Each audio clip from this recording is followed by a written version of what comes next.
what is this new button on the iPhone that has got everybody excited? Because it's doing a lot more than just clicking pictures. And the new iPhone 16 is much more than just a regular upgrade. It is an AI phone. And I'm sure a lot of people watching this video are in that zone, whether to upgrade their phones or not, especially with the festive season kicking in. Yes, the new iPhone has hit the stands, and search volumes online for terms like should I buy the new iPhone or should I switch from Android to iPhone have suddenly exploded, and I'm sure people are searching more about whether to upgrade to this one. Yes, correct. I am reviewing the iPhone 16. I've been using it for a couple of weeks, and today I'm going to talk about this new iPhone 16 and whether you should upgrade or buy this one. So it doesn't really matter if you are using an Android, so should you move to the iPhone 16? Or if you're using an iPhone 13, is this one really for you? What about the people who are using the iPhone 14? Does the 16 really make sense? And lastly, what if someone has the iPhone 15? It's not been a long time, so should you upgrade to the iPhone 16? These are some of the questions I am here to answer today.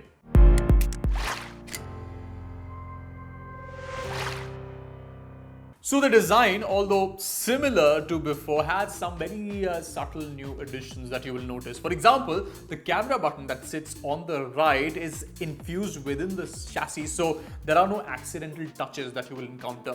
The action button now is standard across all models, which is a great addition for quick access to applications, and I think it comes in really handy. Unlike the 16 Pro, the 16 has an aluminum chassis and it has an extra durable ceramic shield for the glass. So overall, I think it's pretty solid. The display size remains the same, by the way, 6.1 inch, but the bezels are marginally thinner. You will notice the difference if you really glance at the phone for long, otherwise it kind of looks the same. Yes, it is the same OLED display that's continued since the iPhone 13, but it is a good display, so why change it? The colors are sharp, you get deep blacks while watching content, and there is also HDR10 support, so you're getting the best of content viewing on the iPhone 16. And the brightness, by the way, goes all the way up to 2000 nits, which means even if you keep the phone outside, you won't have a problem. And if you're watching content at night, you can always turn the brightness down. The only thing I would say to nitpick here is that the phone comes with 60 Hertz display, and in 2024, for a flagship phone to have that kind of kills the vibe. However, if you can see past that little detail, the iPhone 16 display gets you everything that you would want, and I think it fits the bill in terms of flagship devices. Now, let's move to performance. Alright, you can bet that you are getting the best performance in the market with the iPhone 16 in terms of the A18 processor that you have inside of it. Now, Apple is giving you the latest 3nm A18 processor on the 16, and oh boy, is it fast. Now, these are the Geekbench numbers that I recorded, and just look at that. Now, these are the kind of numbers that you get on high-end AMD Intel chipsets. And not only that, Apple has also bumped up the RAM to 8 GB on this phone, which gives you faster processing right at your fingertips. Now, the 16 has been my primary for the past couple of days, and it has delivered a solid performance. I've been running multiple applications, I've been gaming on this phone, I've been doing social media, and everything has been a breeze. So smooth, aram se chill.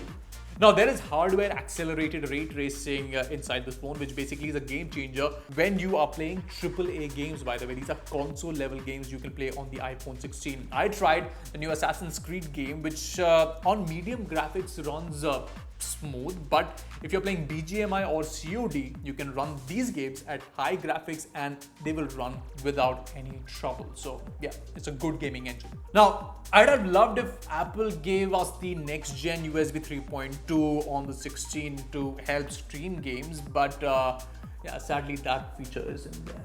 Now, honestly speaking, I cannot wait for Apple Intelligence to arrive on the iPhone, which by the way, isn't that far. Apple has said that the AI features will start rolling out in October with the new iOS 18.1. So be prepared to just be blown away, because this phone can do a lot more than what I have been able to experience, especially having an AI enabled iPhone in 2024. Be ready. So all of those AI features, by the way, are coming to the iPhone 16, which gives you more incentive to upgrade if you're still having second thoughts. Now let's take a look at the camera, right?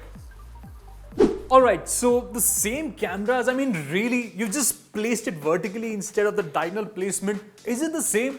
No, because you're so wrong if you think like that. The camera has changed, and I'll tell you why. Now here's the madness of Apple's design.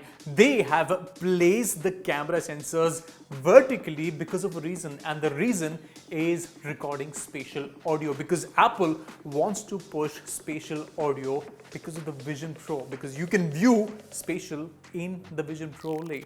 Now back to the cameras. The primary camera is a 48 megapixel shooter, and then you also have the 12 megapixel ultra wide camera. The iPhone 16 offers 2x zoom, but that's through cropping and sharpening, which kind of makes it seem like optical, but it is not optical.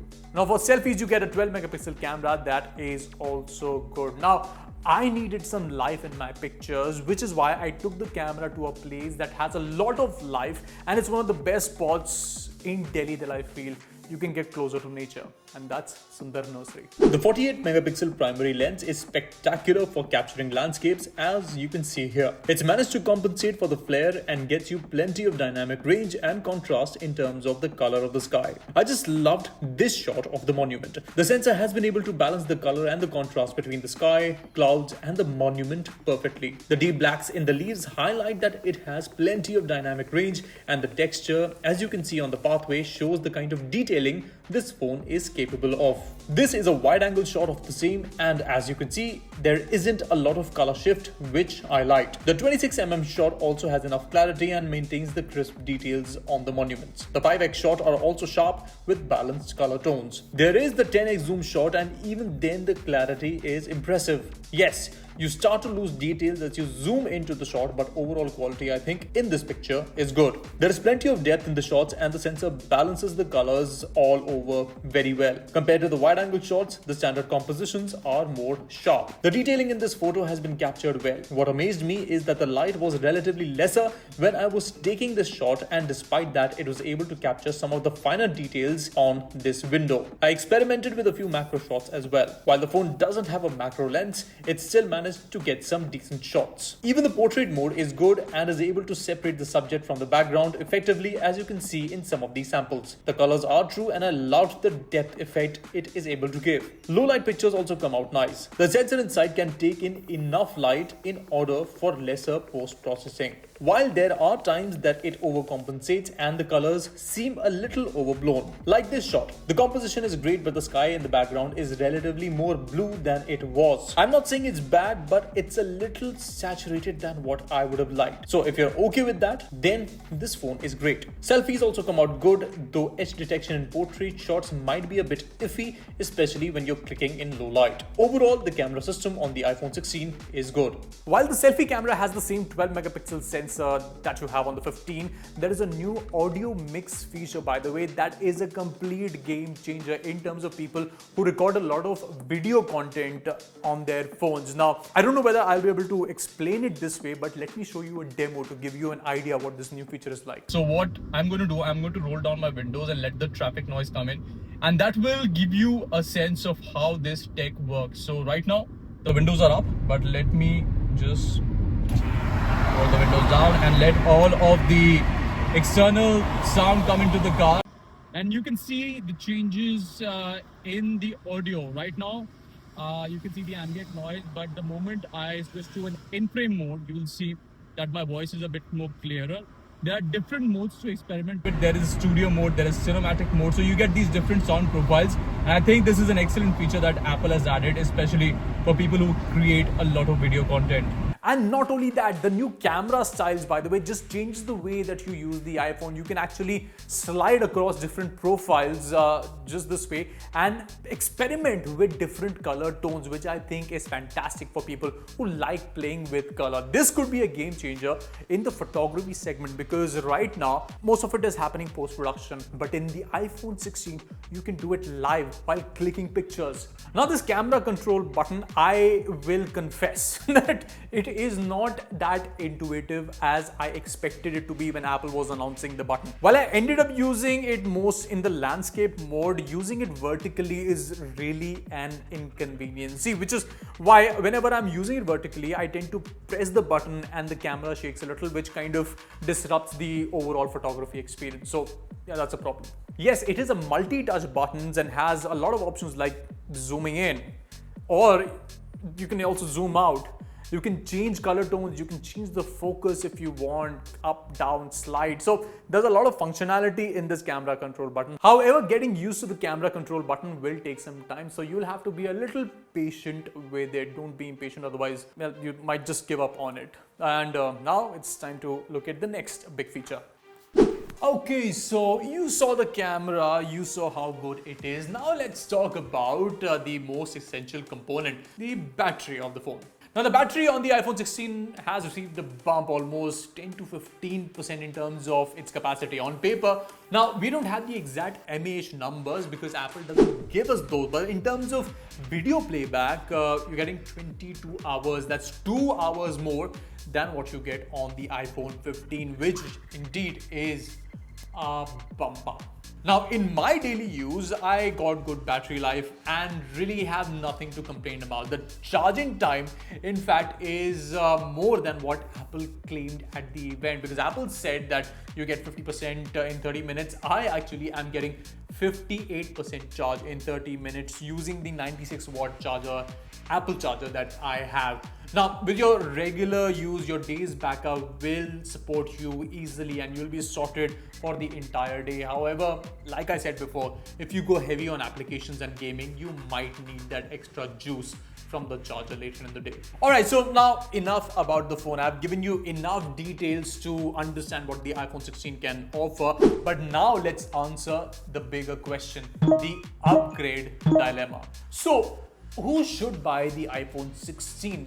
Let me just break it down for you in terms of simplicity, because it becomes easier. Now, Android users who are looking to upgrade, this is important for you because you are completely changing the way you use a phone. So if you're already using a flagship device like maybe the Samsung Galaxy S24 Ultra, then it doesn't really make sense because you have everything top notch, the top of the line hardware with you. However, if you're using a phone in the 40 to 50k range, then it makes sense buying the new iPhone. And why? Well, because you're getting Apple's ecosystem. Now, Apple is known to offer you the smoothest UI experience across devices, and there's absolutely no fear of your phone lagging, any bugs, etc. And the best part is you get fast software updates. Apple gets you the latest firmware faster than what you get on the Android ecosystem.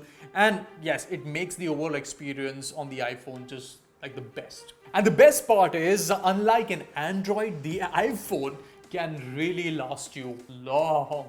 Now, for iPhone 13 users, I'd say it's high time that you upgrade, because remember, you're using a almost a 4-year-old phone, and I'm sure your battery health has taken a solid hit. Not only that, the 48 megapixel fusion camera that you're getting on the 16 is much superior than what you're getting on the iPhone 13, which is a 12 megapixel shooter. And overall, you're getting so much in terms of faster processing with the A18 chipset. That's, by the way, 70% faster than your current chipset. Macro photography completely changes on the new iPhone, and imagine how cool it would be to have an AI phone in your hand.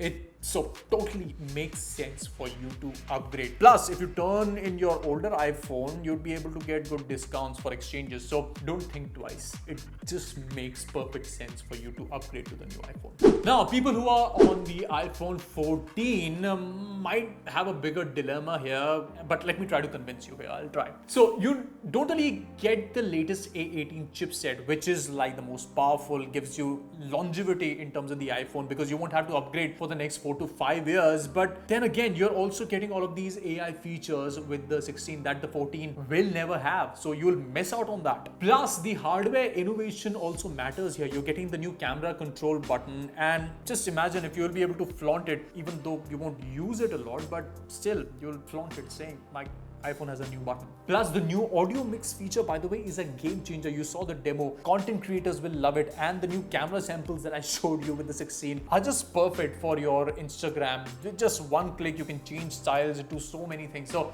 I think, yes, it's still worthy to make an upgrade because compared to the 14, you're getting so much more with the 16. And last but not the least, what about the 15 users? Well, for you guys, I have just one thing to offer here, and that is the inclusion of generative AI. And if you feel that your phone really needs to must have AI in it, then only I think it's worthy upgrading to the new iPhone. Or you can wait for the iPhone 17 to make the switch, because most of the hardware on the 15 is the same as the 16, barring a few upgrades here and there. So the 15 is a good phone overall, but if you really are going to miss the Apple Intelligence features, then only it makes sense for you to upgrade to the 16. Otherwise, you're pretty good. So there you go, a full breakdown of the iPhone 16 and who should buy it. Overall, I think it is a solid phone that brings to you all of the AI features and some of the latest hardware that you would want on a phone, which is why on Fiiber, we will rate the iPhone 16 a solid 8 because it deserves an 8. Thank you for watching this video. Hope you liked it. Do share your inputs in the comment section. We would love to know what you think about the new iPhone 16. We've also done a video on the iPhone 16 Pro, so go and watch that as well. As for this video, I'm Cyrus signing off. I'll see you in the next one. Take care.